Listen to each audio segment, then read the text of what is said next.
এক সাহাবা নবীজির কাছে আসছে, আসার পরে কয়, ইয়া রাসূলুল্লাহ ইন্না শারা'i আল ইসলাম কদ কাসুরাত আলাইয়া। হুজুর, ইসলামের এত বিধিবিধান আমি মুখস্থ রাখতে পারি না। কত সহজ সরল দেখেন।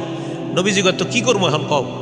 হুজুর, আখবিরনি বিআমালিন, এমন একটা আমল আমার সংক্ষেপে শিখাইয়া দেন, আতাশাব্বাসু বিহি, আমি যেটা সবসময় আমল করতে পারি, যেহেতু সব মনে রাখতে পারি না, সংক্ষেপে একটা শিখাইয়া দেন যেটা আমলও করতে পারি, মনেও রাখতে পারি, আর মরলে যেন হুজুর তাড়াতাড়ি জান্নাতে যেতে পারি।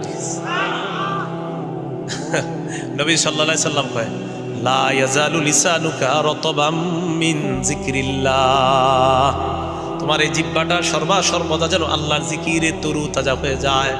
জিহ্বাটা সর্বদা আল্লাহর জিকির দ্বারা ভিজিয়ে রাখবা, আল্লাহর জিকির দ্বারা সিদ্ধ রাখবা, মরবা আর আল্লাহর জান্নাতে প্রবেশ করবা।